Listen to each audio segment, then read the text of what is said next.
Good evening and welcome to PRTvSpurs, Paxton Road TV, everything Tottenham Hotspur Football Club, and we're here. And tonight, it's the preview show. Tottenham Hotspur versus West Ham United at the Tottenham Hotspur Stadium tomorrow evening, 8:15 p.m. Will Spurs burst that frigging bubble from down the road? Joining me to preview the game is Mr. Sean Hurl, PRTvSpurs, and Darius 3K. Good evening, gentlemen. How are we? I'm doing good. I think that City is still losing, which is not great, and I think Man United have beaten Chelsea, which I guess is good. So, yeah, I'm all right. But yeah, we don't really care about our rivals. We're here to talk about Tottenham. So we have a certain bubble to burst, like you said. I think that was very well put. Very well put there, Sid. So looking forward to talking about it with you guys, and good to be back. Absolutely. Sean, looking forward to it? Yes, always like to. I always enjoy West Ham's cup final. I know they've had a bit of success at our place in recent years, but I'm sure that we've got an important member of the squad back tomorrow, and that will more than make up for the heartache that we've had a little bit of recent times. Yeah, I totally agree with you. Tanguy and Ndombele is back tomorrow. Oh, sorry. Did you mean him? I thought it was Japhet Tanganga. Yeah, the McDonald's are on me. Anyway, massive game again tomorrow evening. We had a massive game on Sunday against Manchester City where we just, you know what? They just love playing us, don't they? And I think Haaland's still sulking by the looks of it because he's not putting a performance in tonight, apparently. So, City getting beat. But, like you said, Darius, who gives a monkeys about them lot? It's all about us tomorrow. Momentum, obviously, after that, getting that point at Etihad Stadium on Sunday will be massive. And like you said, Sean, certain centre-half is back tomorrow. So, full swing ahead. I know exactly what my prediction is for tomorrow, but we'll leave that to the end. Let's get the show on the road, as they say. So, tomorrow evening, 8:15 p.m. kickoff. And I tell you what, it's going to be noisy. It's going to be hectic. And most importantly, it's going to be chaos tomorrow. It's going to be pure madness and pure chaos. 54 times Spurs have met the Hammers. We have had 26 wins. They've had 17. 15 home wins for Tottenham Hotspur. West Ham United have won 5 times at our place. We've beaten them 11 at their place, and they've beaten us 12 at their place with 11 draws. Sean, 54 times. We've won 26, 17. They've only won 5 times at White Hart Lane / Tottenham Hotspur Stadium. So, I'll ask you that question I keep asking. Does this head-to-head mean anything? It's always difficult for us because of the number of London derbies, which always have a lot of bragging rights. It makes it more difficult for a London team to win the title. But no, I hold nothing by it. I mean, West Ham can be brilliant one week and absolutely god awful the next. Yeah. I mean, they absolutely battered Brighton, for example, earlier in the season. They've thrown points away here, there, and everywhere as well this season. So, I mean, I look forward to the game. Always exciting, always a bit noisy, there's always a little bit at stake, local bragging pride and all that, So, let's keep them in their place. Absolutely. And Darius, wait, does it make sense to you? Does it mean anything tomorrow? These 54 games that we've played, we've beaten them 26. They've only beaten us 5, or is it like Sean said, it's a London derby, anything goes? Yeah, I think West Ham will always turn it up. I think you're right, Sean. West Ham are always going to turn it up a little bit more, and I think we would as well. I don't think it's, not should I say disrespectful, but I think we're definitely going to want to beat West Ham as well. I know for sure I would love us to beat West Ham because I have a few friends who support West Ham, and yeah, they would give it a lot more to us if they would win, but I would definitely give it back to them if we would win. So bragging rights are important. I think the players know that. I think West Ham as a team who are growing, big stadium, trying to. They've just won a European trophy as well. They're trying to claim things that is really, really not true and will never, ever be true. But it's almost like they're our little brother. And we've been in that situation with a certain team across the road. And, I understand that pain. So it's almost a little bit of pity as well for them, I kind of feel. But I'm excited and looking at the game sort of from a game sort of point of view. It's going to be a good game. And I think, like you said, Sean, you're spot on again. Very, very inconsistent with their performances and their results. But one thing that is very common for me in a West Ham game is there will be a lot of goals. Maybe on their side, maybe not on their side. So I'm expecting a lot of goals in the game, and hopefully they will be our way. And I do, given individual performances going how they should go, I think we should, pick up the points, and we'll get into what we think the score will be later on in the video. I mean, I think you both have summed it up. It's massive game for both set of players, both set of fans. I think it's more of a scalp for them than it is for us, because obviously, whatever reason, they think we're their arch enemies, where we're not even slightly interested in, them. We're more interested in them, the other lot down the road. But for some reason, these lot think, you know what? If they end on and be all, if they beat Spurs, and they'll go on for hours and ends. And then if we beat them, it'll be the usual. Oh yeah, are you going to put a DVD out now? Blah blah blah. So it's funny. I always have the impression like it's like the big brother, with his hand on his little brother's forehead, keeping a little noogie like that. And he's doing it, and the little brother's doing this. He still can't hit his bigger brother. You know what I mean? And that's hand on his head like that. Yeah, he's just like holding him away, at arm's length. He's swinging away, but he still can't hit his big brother. That's it. It's a bit like Taylor Swift, isn't it? Shake it off, shake it off. Yeah. Right. So previous meetings, last 5 meetings. 21st of February 2021. Tottenham lost 2-1 at the London Stadium. 24th of October 2021, they beat us 1-0. 20 of March 2022, 3-1 Tottenham Hotspur Stadium to Spurs. 31 of August 22, it was a 1-1 draw. And then you know what I'm going to put up here, don't you? 19th of February 2023, and they're still living on that in their heads. No, it's not that one. Where's it gone? Anyway, it's that one. 2-0 to Spurs. Breaking it down into last meetings at Tottenham Hotspur Stadium. June 23rd, 2020, 2-0 to Spurs. October 2020, 18th of October 2020, Spurs 3, them 3. And that was that moment I was talking about. The Lanzini moment, yeah. Yeah, the Lanzini one in the 90 whatever minute.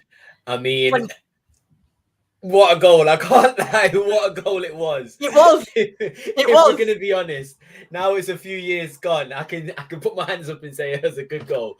But yeah, that hurt. That hurt at that time. It did. But, have I lost something here? Yeah, I have. But that's the last 4 meetings then at our stadium. So we've had 3 wins and a draw. So, Darius, we've going into this game, we've scored in every home game against them. We've scored 2-3, 2-3, 3. So 2 3s and 2 2s. Surely, I know it's West Ham. I know it's a London derby. We're at home. Yes, we've lost 3 on the bounce, and then we drew with City. But we should be confident going into this one, right? With the home record we've got against them. Yeah, I think I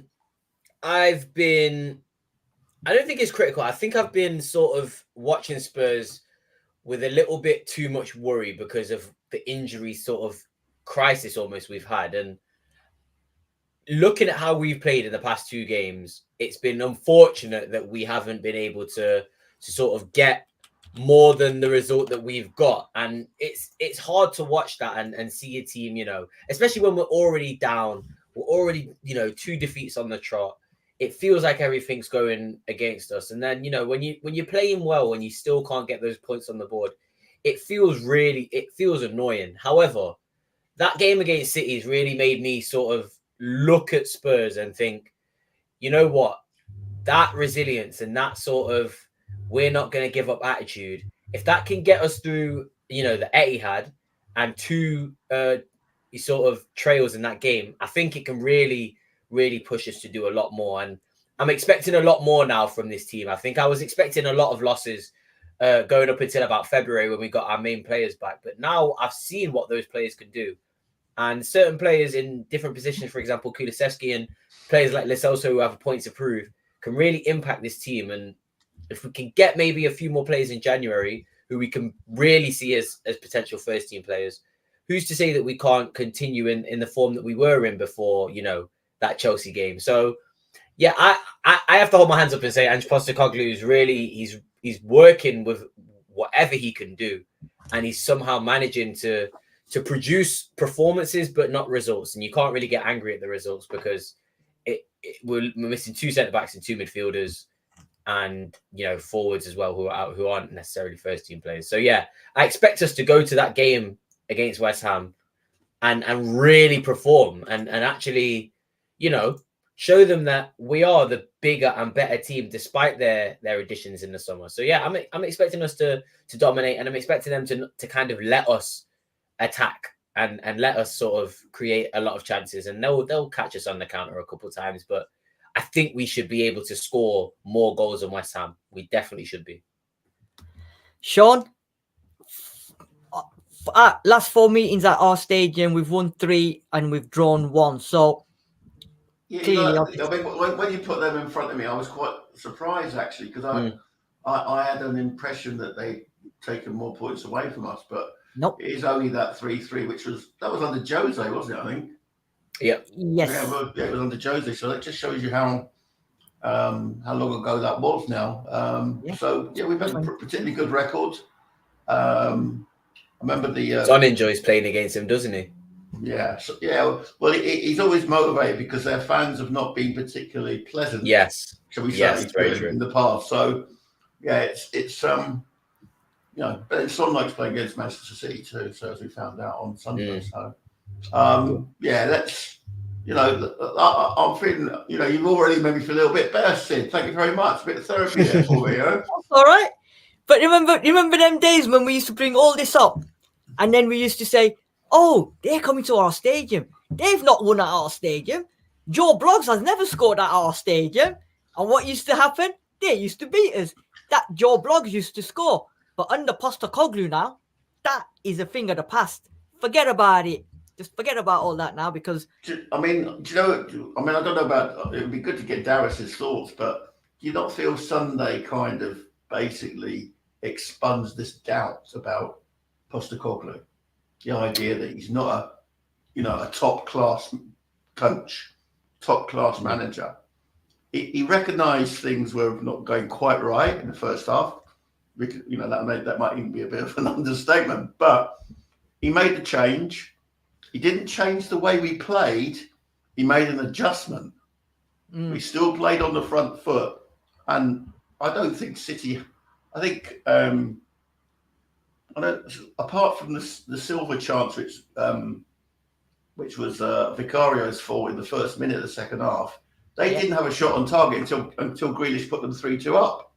Yeah, and so that is some change, but I don't remember us being less effective, less attacking, less trying to get the ball forward. I thought, for example, I mean, Bissouma got a lot of grief for the third goal, which he deserved. But I thought from half time to that point, he'd actually had a very good second half. And it's little things like that, following the manager's instructions. He said, be brave, be brave. I mean, he was reckless in the end, but he was being brave. We went 3-2 down, but I see that Brennan Cross coming in. And Kulusevski, you know what it is? It's live by the sword, die by the sword, isn't it? And that's why it's so. It makes me angry, but then I see the magic that he produces with the players that are almost like second and third string, and you think, you know what? I get annoyed, but I don't give a toss. I don't care, because what I'm seeing is so different, and it's so risky, but it's so pleasant to see. And results are a big thing. I'm a big result. I do want to see results, and I understand that it's difficult to watch us lose 3 on the bounce after we've been unbeaten in the first 10, 11, whatever it was. That is frustrating. And I think it's the sudden change in sort of going from unbeaten to losing 3 in a row is what hit a lot of people so hard. But I never lost my doubts in Postecoglou. I think I think he should have maybe been a bit more defensive, but now he's proven to me that who am I? What am I talking about? He knows what he's doing. He's going to continue to play the way he plays. And he's proven now that he can do that with a third string team against Man City at the Etihad. I'm just biding my time now. I have to be patient. This was never going to be the season that we were going to do anything. We're going to have to wait till January. We're going to have to wait till February till our players get back. But at least you've got the confidence to know that when we're fully fit, I think we beat every single team in the league. Genuinely. Home and away. I think we beat every team in the league.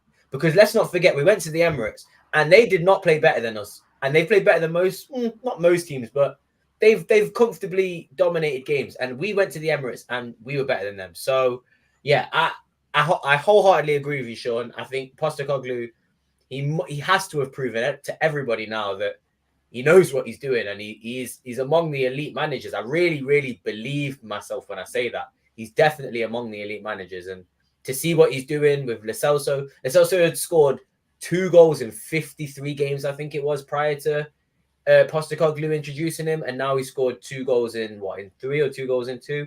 It's crazy. So 2 and 2. Yeah. So yeah, I think we just have to be. Unfortunately, a lot of teams have injuries. We just have to be patient. Unfortunately, when Maddison and Van de Ven get back, and even Romero coming back in this game is going to feel like a massive change, because it's going to be, no Emerson, no Davis. But yeah, I just want to see maybe a little bit more of the youth. That's probably the only critique now I can actually have for Postecoglou. But again, there's understandings and reasons why you don't throw them in this situation. So that's like a personal thing, But yeah, you're right, Sean, and Sid as well. I think he definitely should have proven to a lot of people now. If anybody had any doubts, he should have proven that.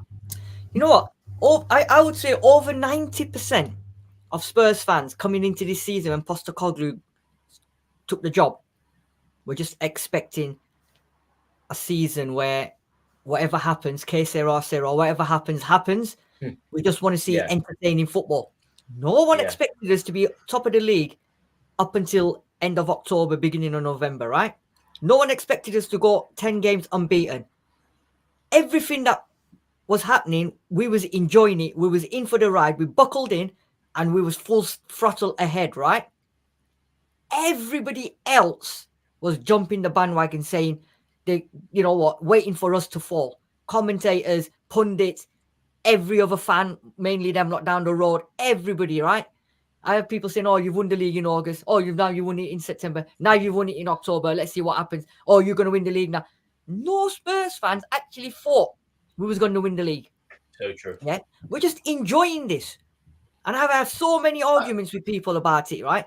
Sid, if those 3 losses have been spread across the 10 games rather than one after another, we would be saying, well, this is to be expected.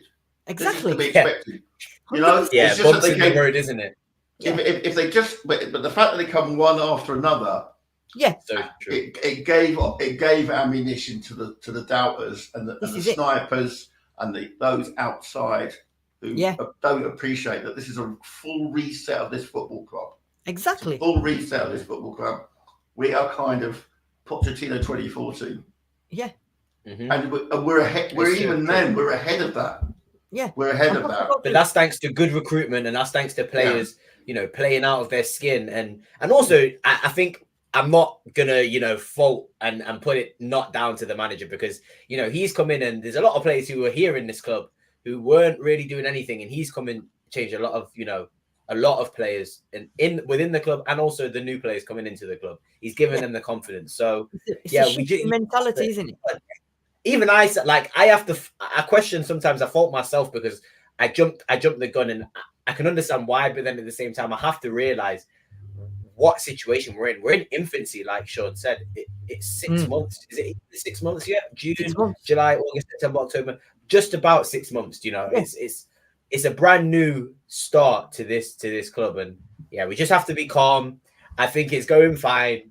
Even if it's 3 losses, it's a draw at City. I think that's going to really turn the tide now. It will give those players who, you know, weren't first teamers a lot more confidence to actually play. So, do you know what? I hope they can play. I hope they can actually put in a good performance against West Ham as well. Do you know what? To sum that up, right, what we've all just said and what you two have said, it's basically, it's a new world, it's a new dawn, and I'm feeling good. Dun, dun, dun, dun.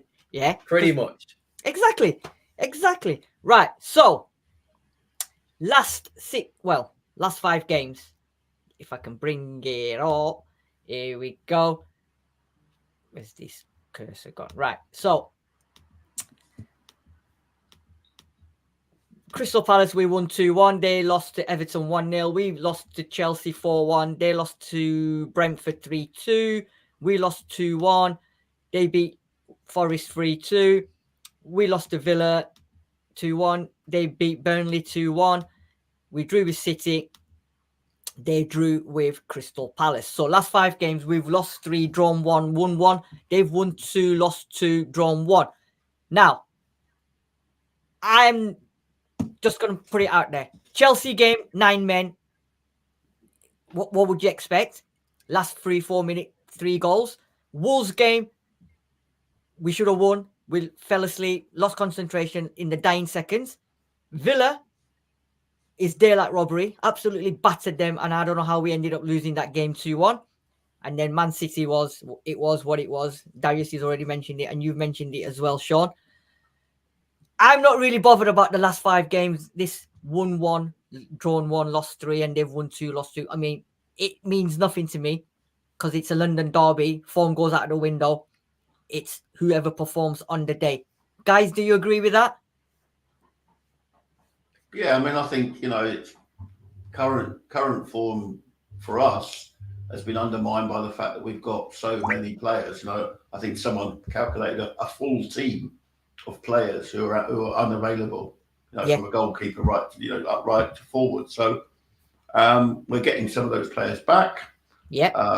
Some of them are closer than others. Some of, you know, like, for example, Rich came on and gave us 10 minutes on Sunday. Yeah. I think Postecoglou said in his press conference for this game that, you know, that's probably the most you'll get out of Richie for tomorrow night. So we now know that he'll be on the bench if he's going to be involved at all. So let's, you know. And, you know, I see a video today of Sessegnon doing his rehab on his own. Tough gig that when you're on your own. And, you know, that's what will be. I'm just hoping that we can reproduce the form of Villa, but be more clinical, be much more clinical. Season so far, Darius, we're 5th. They're 9th. We've won 8. They've won 6. 3 draws apiece. We've lost 3 times. They've lost 5 times. Average goals per match 2. West Ham's 1.71. This is where now we're sort of dwindling. We're sort of slowly going down. 1.43 average goals conceded. They're 1.71. 4 clean sheets. They've only kept 1 all season, so they're prone to conceding. Chances created, we're doing 2.21. They're doing 1.86. Biggest win 5-2. Theirs is 3-1. 4-1 our worst defeat. 4-1 their defeat. So, anything stick out there for you, Darius? The increase in average goals conceded per match since we've lost a few games, but you know, happens. I think the Chelsea game also was a bit of it's going to skew the stats, and I think the clean sheets proves that that's a bit of a skew of stats because, you know, Vicario has still put in good performances regardless of the losses. I think we can all agree. So I'm not worried about that. When I look at stats, I don't really care about stats unless they're there to serve purpose in a conversation. I think when you look at a lot of stats from a base level, you can't really tell exactly what's going on unless you watch the game with them. So, Of course. you know, it's good to see these, and I'm glad that you put these on, Sid, because it's interesting. You know, the fact that we've still got the 4 clean sheets, the fact that we've got, you know, 2 goals scored a game still after we've been losing games. It's still good to see these stats remain the same, but you know, it is going to be a concern when you see that average goal conceded increase. But you know, based on performance, and I think from what we all watch, it's still, you know, it's the level hasn't dropped as much as you would think, given the injuries that we've got. So I think it's still fine. The stats I think still look good, and like you said, Sean, you spread those 3 losses out across the season. Say that we're in 5th place, 3 points off Man City, and I think it's 5 points off Arsenal, maybe more now, maybe 8 now because they won their game. 9 whatever points. It is. Yeah. 9 points off top of the table, 3 points off City. First season Ange Postecoglou. Like it isn't looking that bad. So yeah, the season's just been crazy. It's been a crazy season, and we've not even got halfway through yet. So this is it. God, I don't even know what to expect for the rest of it. I really don't. Sean, this time last year we were breaking up for a World Cup. Yep. I know. My God. Can you imagine? Wow, So I mean, we've turned the corner. We're into the last month of the year. Yeah. We've got, I think, something like 7 games in December. But don't forget, Sean, we've got. There's quite a lot of breaks coming up now. So yeah. But I mean, the thing about the stats though is, of course, we've not played exactly the same teams. Yeah. So you know, it's really what we would need to look at is, you know, games where we've played against the same opponents. You know, for example, I noticed they drew with Palace, whereas we beat Palace more comfortably than the 2-1 score suggests, for example. Yeah. So you know, So it's those kinds of things that we need to maybe take a bit more of an eye off. But they're difficult stats to get together because, you know, you might find out that we've not played exactly the same team. So you know what, Sid? I'm gonna tell you this now.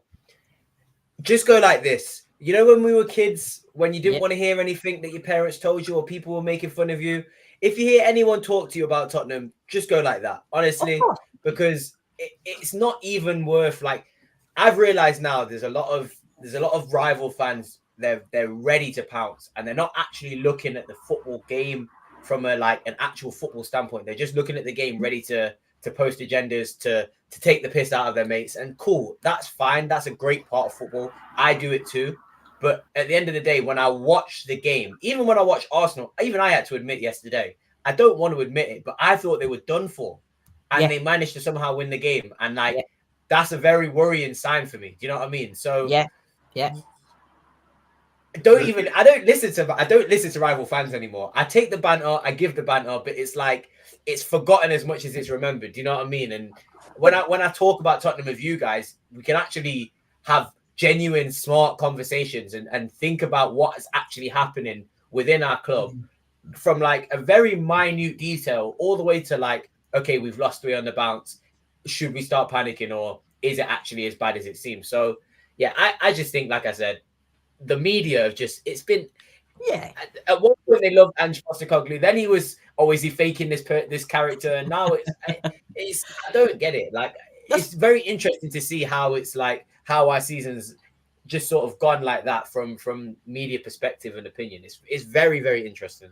But they always, the media always, I mean, every game, I wonder what record breaks they're going to come out with tomorrow. I'm sure there'll be some stat again that whatever we do tomorrow is going to be another record broken somewhere along the line. Really obscure going back stat, to your thing about the other fans, right? I've got a couple of fans here. Now, every club's got their proper, genuine, hardcore fans, right? That swear by their club. But then you've got the ones that swear by their club, but have got common sense, and see how it is. One of my mates, right, is a gooner, and we always have banter and everything, right? But he's a clued on gooner. And he's told me, even that City game on Sunday, he said to me, your full team beat City all day long. He said, had you had your full team, he said, you would have beaten City. He said, when you get your full team back up and running, he says, I'm worried, because he goes, you lot will beat anyone, like you said, Darius, on their day. Yeah. And the thing is, right? Yeah, so true. And then I was watching, is it that soccer thing on Saturday on early morning? They had a Spurs fan, the one with the dreads. I can't remember his name. Oh, Fuad. Fuad. Who, sorry? Fuad. Yeah, him. And then they had an Arsenal fan, right? And they were doing the team of the season, right? But they were picking one player from each club or one player in each position, team of the season, right? And they got to the striker, yeah? And both of them, well, Fuad went, it's got to be Harry Kane. The Arsenal fan, it's got to be Harry Kane. He said, I'm telling you now, he is, and he goes, I'm a hardcore Arsenal fan. He is my favorite player of all time. He said, I love Harry Kane. He said, he has to be the top player in the world right now. He said, last season and the season before, and the two presenters, Smithy and that guy, said, but isn't it one of them things where because he played for Tottenham last season and the season before, he wasn't world class? And the Gooner said, do you know what? Even when he was playing at Spurs, the levels he was hitting, right, it's because he wasn't winning the trophy and he's Tottenham, he wasn't getting the credit. And again, a Gooner speaking sense, right? He says, people can say what they want about me to me one day, but he's the best striker in the world and I don't care. So it's like you're saying, everybody's after us, right? Everybody's after us and they love it. Right, so I'm going to put the team up, right? Because Your prediction team. I predicted team. And I'm 99% of the time I'm right. City's hands. This is a difficult one. It's difficult now, though, with all the injuries and stuff. But no, you seem to still get it right. You seem to still get it right. That's what I mean. I mean, there's if you no can give doubt me about your leaker, if you can give me your ITK, then we can set up a Twitter account. We can get some followers what I in mean? our, we can start it. Pedro Porro, Destiny. Sorry, That's not royal.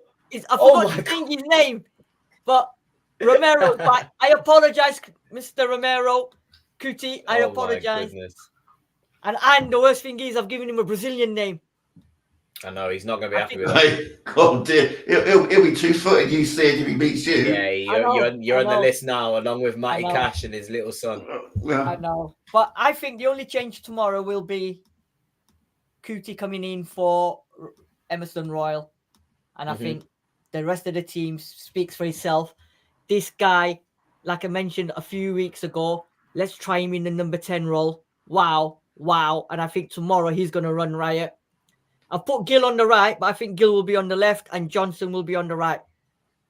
Lo Celso, I've got to give him my dues. I've been slagging him off all last season, but man's come to form.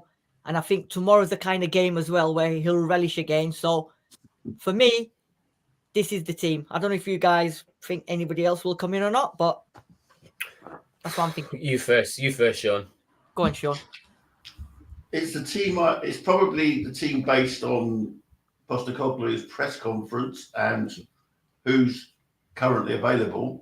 Yep. I would definitely go with that team, although obviously it's Romero, not Royale. I know. Yeah, but yeah, I mean, Lo Celso is finally proving to be the player that we bought from Betis. I mean, Yeah, true. I know it's only over 2 games. He's only ever had a little purple patch in lockdown with us before. He's been away for so long. But I thought he pulled strings on Sunday, and that goal was just absolutely immaculate. Absolutely immaculate. Almost passed it into the net. It was fantastic. I wonder whether Hill might suffer. Do you know what? Yeah. Hold that thought, Sean, because Juice Nuts just said the same. West Ham physical, Gil will have issues. Yeah. I wonder too. Yeah. Quick question. What's your thoughts on Gil? Because mine seems to have changed, and I don't know if we all hold the same opinion, but do you think he still has a future at Spurs? Do you think he could find a way to have an impact at Spurs? Who, Gil? Yeah. I think, sorry, Sean. Do you want to go first, Sean? Oh, I may go. I honestly think there'll be a replacement coming in for Gil, and I think Gil will be allowed to leave in the summer. I think Postecoglou's looking at him, and he's seen in certain games his physical strength and stuff like that, I don't think Postecoglou will keep him in the summer. I think he'll go back abroad somewhere. If Jota comes in as rumored in January, and that the youngster from Juventus again reported, I think Gil's going to struggle to get into that team, and I think summer, I think he'll be gone. Maybe. Sean, what do you think?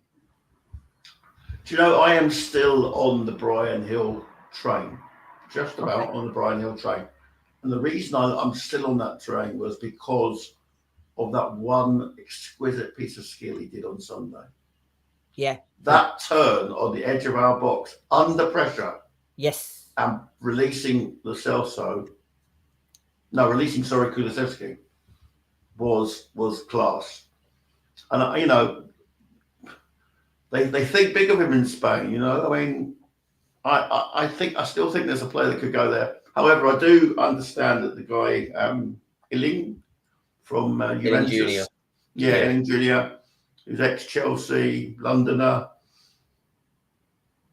20 years old, I believe, could be recruited, and that might, you know, there might be a battle to be had for that one of those wing spots. Yeah. Yeah. Jota as well, Sean. I still think that I still think Hill is better than Solomon, for example. Of course. And you know, for me, there's a homegrown space that or a foreign space that we've wasted in our squad, and we always are having problems with homegrown. Yeah. So that's why the Juventus lad seems a good choice. Yeah. Was it 15 million? I think I saw that, or 15 million. Things up? 15. Apparently, they're saying it's a done deal. Apparently, but I'm not sure about that. I've heard, I've read, but we'll see. I mean, I'm you know, the thing is, you know, me, I have a soft spot for Celtic up here. Yeah. I'm not convinced by Jota. I'm not. Really?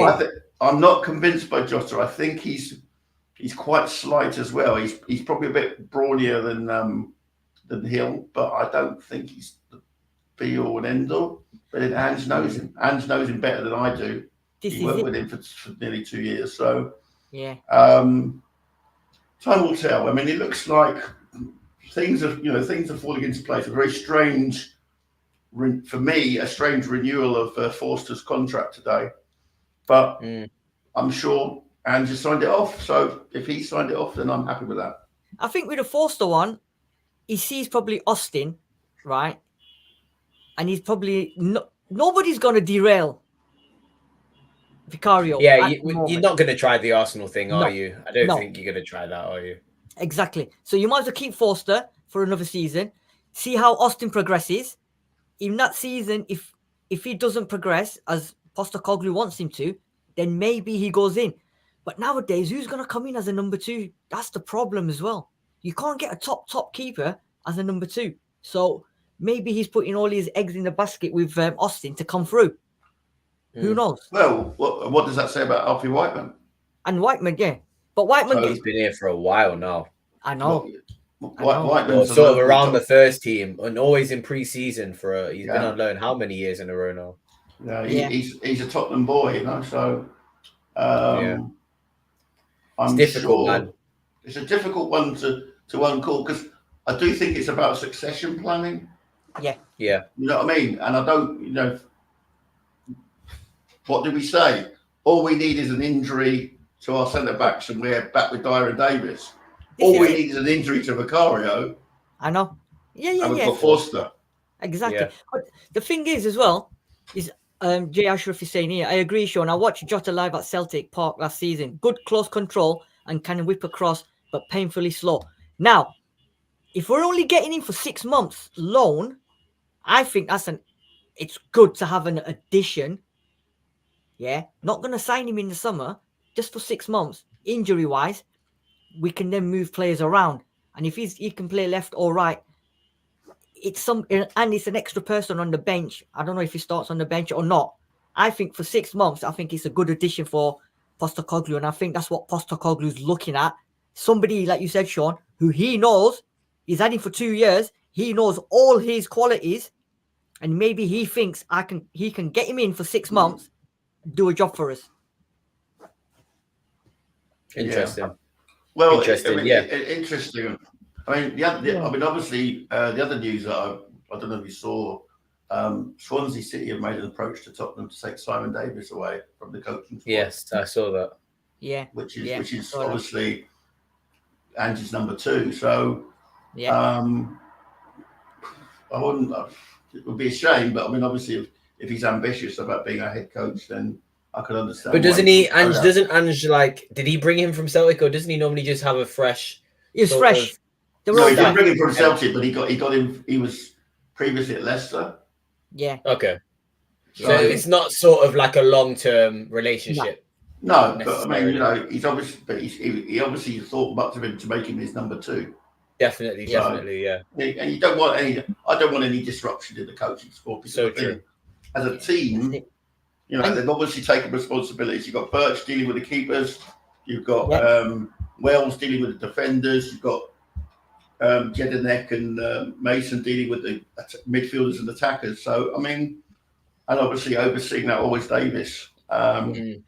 So, you know, I wouldn't like to lose him, but I can understand why he'd want to go on.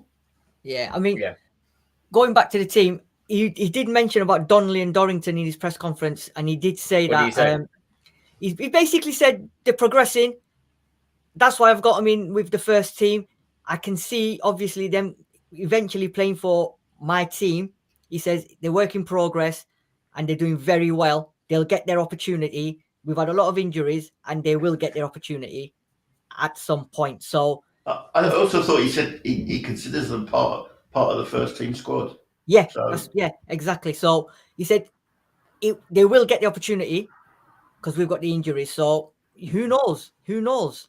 That's all I wanted. Maybe that's just selfish. I can't expect them to go and put a performance in, but I'm just so excited to see what Jamie Donnelly and Alfie Dorrington can do, because they are special talents. And like, for me, it only frustrates me because I see players like Lewis Miley and like Hizzlewood today for Brighton, who scored the winner against Brentford, like the 18 and 17-year-old kids, like getting starts for their academy clubs. And why can't we? Like, Chelsea have done it, and Arsenal did it with Saka, and look what Saka's become. And I'm not saying that those are players on that level, but Jamie Donnelly has done things in the Premier League too that, you know, a normal player doesn't do.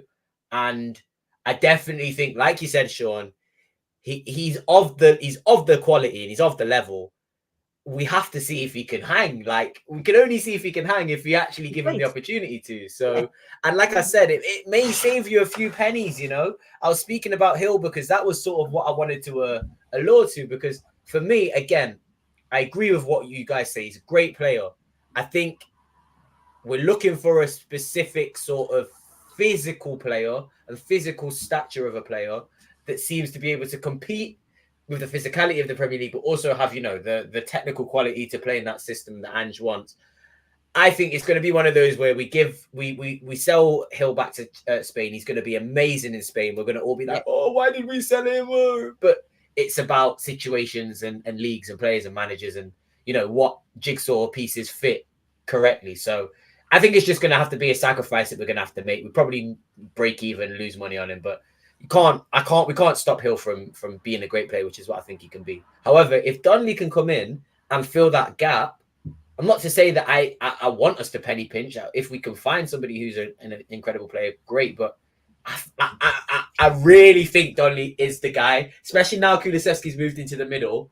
I think Donnelly could do a job on the wing, especially if we are playing so fluidly and players are allowed to enter certain positions on the pitch. He's very, very good at distributing the ball and finding good, you know, intricate passes into, like, you know, the strikers and stuff. So he was a striker himself as well. He was a striker, but I think he could play off the right. I really think he could do a job off the right. He's moved into midfield though, yeah.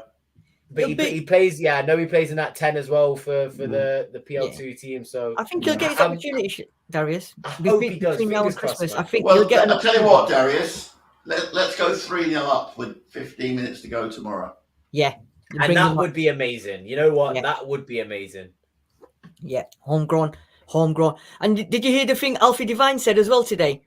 He said, they're monitoring him really well. yeah, They're keeping really, tabs really on well. him. He said they're keeping they're getting progress reports almost every other day or whatever. And he goes, Postacoglu's keeping in touch and everything as well. So he goes, they've told me to go on loan to get the experience, but they're really looking, getting all the information and everything that they need. So Good to see. you know, yeah. And that's Mikey Moore as well. He's another one who I think is going to start to. I know he's extremely young, but again, these play like you can't count players out. And I know it's crazy to throw them in and expect them to perform, but like, why not? Like, if you want to save a little bit of money, why not? I mean, it's great bringing Jota in. Homegrown. But that's right. The homegrown issue. Homegrown. And bringing Jota in again. I think he's a good player, but I agree with you, Sean.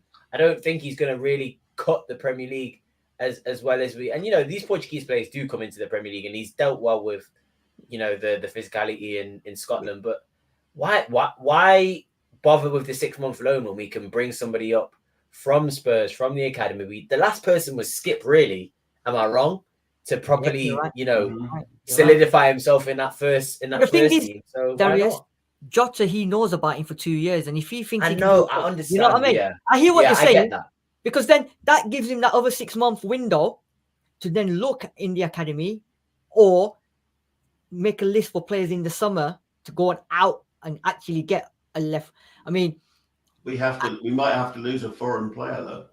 Of course. I think we have to. I think Gil might be the sacrifice. I think we also have to be aware of, I think there was reports about Højbjerg. If we get an offer, we might have to. You never know. I don't think we should now. I've changed my mind on that sort of stance as well. But sacrifices are going to have to be made. 100%. It's unfortunate. Exactly. Right. Let's get back to tomorrow's game and the most important thing. And if you're in the comment section, please, it's time for the prediction for tomorrow's game at the Hotspur Stadium. Please put your predictions in. Our very own Mr. Spurs for Life, Mr. Sam, went in early. I think he came in and then he came in like a wrecking ball and then he disappeared. Romero-like contribution. Yeah, he came in a bit too early. Yeah. He came in, boom, 240 challenge and he's gone. 2-1 to Spurs, he's saying. Right, Sean. Oh, here we go. Jews nuts. 2 Spurs to the Mallets 0. Sean, what you saying? Do you know, I would imagine the confidence is really soaring through that squad after Sunday. Yeah. I really think we could have a return to form, a return to winning ways. I think I'm going to go 3-1 to Spurs. Oh, 3-1 to Spurs. You're going in, aren't you? Mm-hmm. Lovely. Dinosaur's going crazy as well. Lovely. I like that one. 3-1. Short. 3-1. Scorers? Son, and Son. You're going for a Son hat-trick? Yeah. Wow. Nice. Wow. Or maybe Son 2 and Lo Celso another because he's on a roll. He's on. Yeah, he is. I agree with you on that one. He's definitely on a roll. Darius, what you saying? I think, contrary to what normally I would say about a West Ham game. Well, actually, no. My brain has just said don't even think that. I was gonna say low scoring, but I'm gonna now change my mind because of the confidence and because the fact that if we concede, we will just sort of go up a gear almost, and the confidence doesn't go down. So I think it's going to be high scoring. West Ham concede a lot. They score a lot as well. We're starting to concede more. Romero's back, however. That's a big, big difference. But I think Basuma he's not been good. He's not been good in the past couple games. So, and Mohamed Kudus, wow, what a player. So, yeah. They've got some good players there, aren't they? Tomorrow? Players. That midfield battle is going to be tough. But I expect us to win. So I'm going to go 3-2. Have I lost you guys? No, not bad. I thought I did that. You're Not going a to go bad 3-2. shout. Not a bad shout, Darius. 3-2. I'm gonna go That's not a 3-2. bad shout at all. You know what? Goal You got my scorers? scorers as well. Son, and Kulisevsky. Son, Kulu. Kulusevski. Okay, Dino. Hold on a second. Who's not in the comments tonight? It's David Clark. Where's David Clark? He's probably gone to sleep. And guess what? It's a bit later, I must admit. Guess what? What was the disgraceful things he was saying about Kulusevski before the City? What did he say? He said he won't create and he won't score. He won't create and he won't score. David. Apology. David. He's hiding. He's hiding tonight. Shocking. You know what? I've been a little bit like on the fence with Kulusevski, but you have to watch him to appreciate what he does. And when you spend time actually watching what he does, Kulusevski, now he's in this position. I think it's very it's almost like this big massive elephant in the room, wasn't it? Kulusevski in the 10. I think we all knew that he lacked the pace. He said he wanted to be a 10. I said exactly. number 10. It was more than an elephant, wasn't it? It was it was Godzilla and King Kong in one room.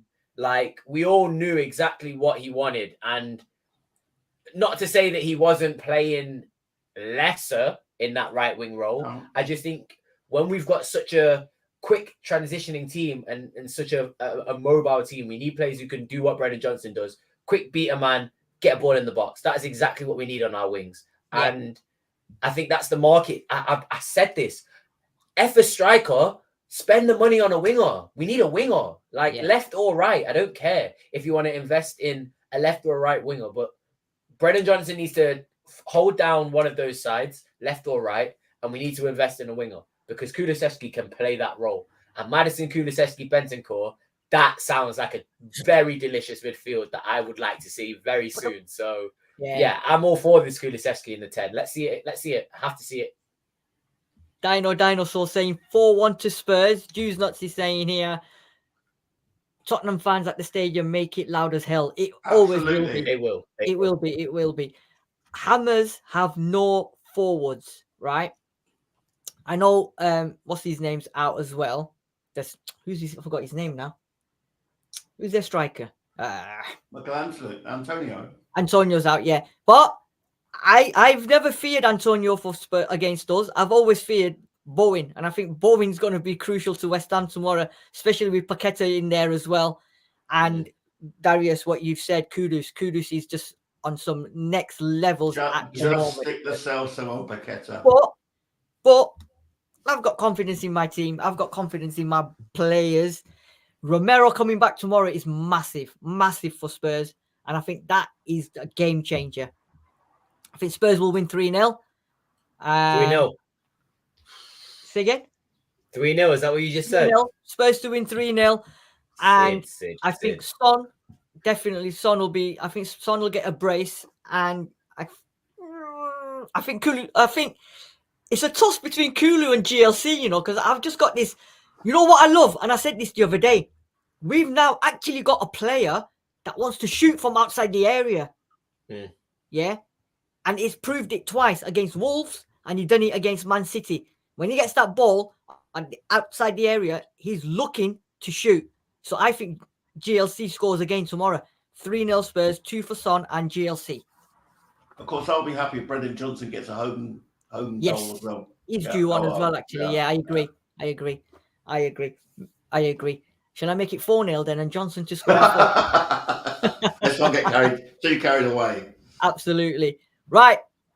Thank you, everyone, in the comment section. Thank you for all your comments. Darius, Sean, as always, absolute pleasure. All I can say is roll on tomorrow evening, 8:15. Come on, boy. 8:15. Come on, you Spurs. Let's give it to them Hammers. Burst that frigging bubble. You know what? Let's do it. Come on, you Spurs. Come on, you Spurs. Save the angle. Absolutely. Come on, you Spurs. Enjoy your evening and enjoy the game tomorrow. Make sure you come back for the reaction show straight after the game. Catch you all later. Come on, you Spurs. Develop,